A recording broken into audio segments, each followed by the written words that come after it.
Olá, vai começando agora um devaneio diário. Primeiro que eu tô gravando aqui.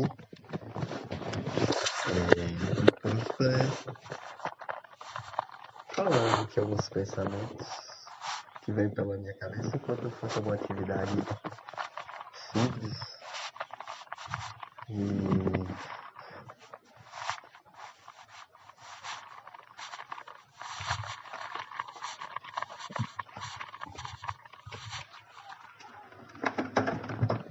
E é isso. O que eu tava pensando agora sobre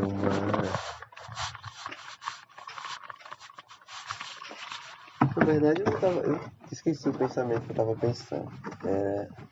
Sei que eu ia falar que existe uma coisa chamada heresia da separatividade, que tem relação a um termo que eu ouvi através da professora Lúcia Helena, da Nova Acrópole, um termo que a Blavatsky, uma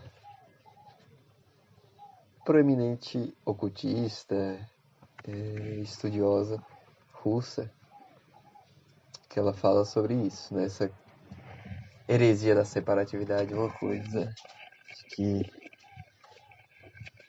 a gente tem a ilusão de que está separado das outras pessoas, de que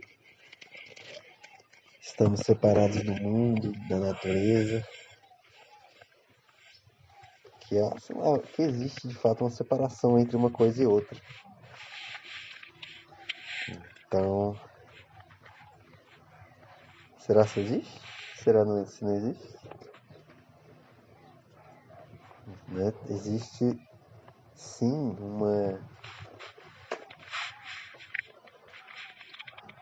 relação, pelo menos a gente pode notar, relação, né, que ficou bem famosa pelaquela teoria do efeito borboleta e tal, de que uma coisa que acontece em um lugar bem distante afeta outro. E também já vi algumas reportagens sobre o que é chamado de entrelaçamento quântico, de coisas que estão tão relacionadas que acabam, mesmo estando a uma distância muito longe, acabam funcionando simultaneamente, acontecendo simultaneamente.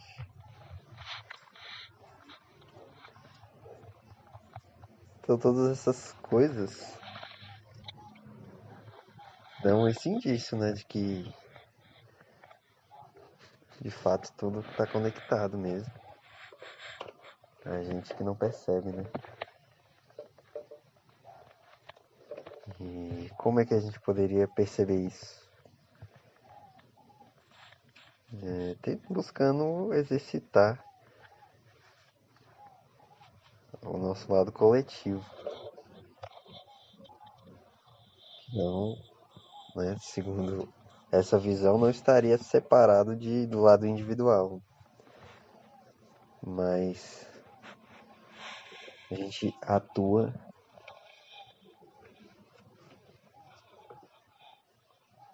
integralmente, sempre, individual e coletivamente.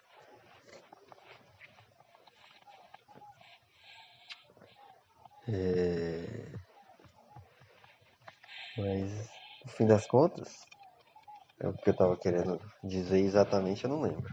Porque tinha me passado esse insight pela minha mente, um pensamento assim. Mas eu estava com sono, eu acabei esquecendo, deixei ele passar. E agora eu não me lembro mais. A gente tá aqui ainda comigo. Uma hora eu vou conseguir me lembrar. Mas é curioso que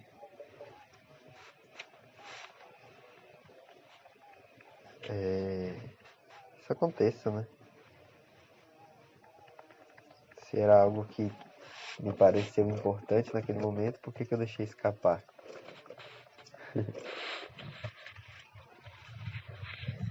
Talvez tenha alguma relação com o merecimento, de eu não ter achado que merecia estar,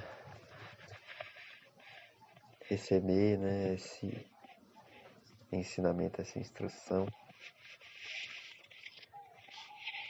Assim como muitas outras coisas. Muitas vezes a gente tende a achar que não merece a felicidade, a tranquilidade, a paz de espírito, porque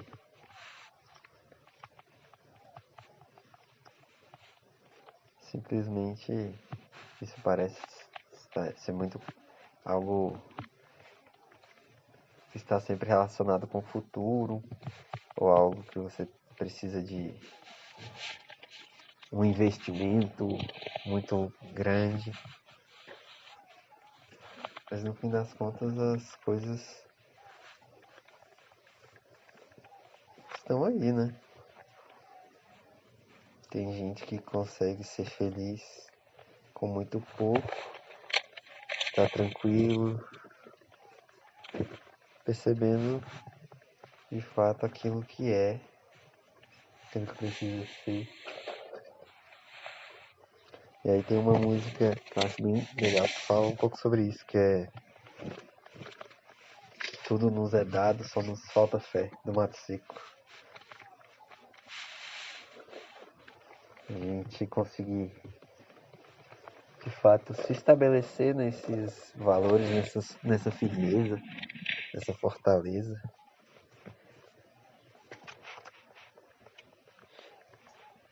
Quando a gente consegue fazer isso, aí sim a gente pode dizer que merece ter força, ter saúde,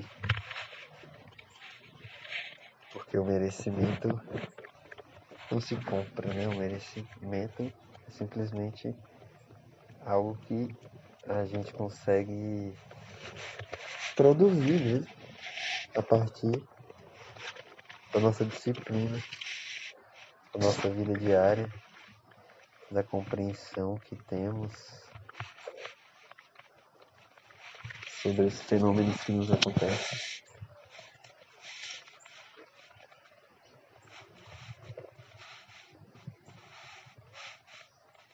Mais uma vez, essa questão, né, de que nada está separado. Algo que eu pensei também foi que muitas vezes a pessoa boa recebe o mal em troca. Isso aparentemente, falando de forma bem superficial, né? O homem bom recebe o mal, mas ele enxerga esse mal como bem.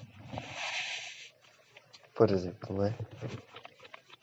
Se ele está buscando desenvolver a virtude da paciência, é possível que lhe apareçam várias situações que forcem isso nele, que façam com que ele possa treinar essa capacidade de paciência. Então, ele vai achar isso bom, porque é o que ele está se propondo a realizar, é esse treinamento. Então, perfeito. Algo que a princípio seria mal,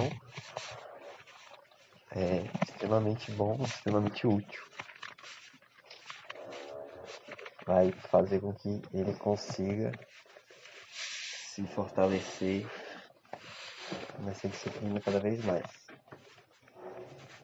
Por outro lado, o homem mau muitas vezes recebe o bem, recebe apoio de outras pessoas, recebe oportunidades, recebe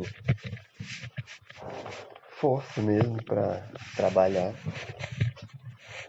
mas tem a tendência a achar que as coisas estão indo mal mesmo, não são adequadas para ele. Se ele enxerga uma mensagem, alguém fala com ele, oferece ajuda, ele pode recusar por orgulho, por insatisfação, julgando que aquilo é algo ruim para ele, que ele vai conseguir fazer sozinho, sem ajuda nenhuma. E aí, mais uma vez, entra o que eu estava falando no início. A gente não está separado. Cada um de nós somos uma espécie de treinador do outro. Porque no fim das contas, fisicamente, materialmente, a gente só consegue enxergar o outro. E o outro só enxerga a gente. De fato, a gente consegue se enxergar por espelhos, por outros objetos, mas ver como somos de fato, fisicamente, é muito impossível. Então a gente acaba estamos de fato a todo momento nos vendo, nos enxergando nos outros. E aí entram todas essas questões de bem ou mal, de virtudes ou vícios, e por aí vai. Somos, no fim das contas, um emaranhado e, ao mesmo tempo, uma centelha única.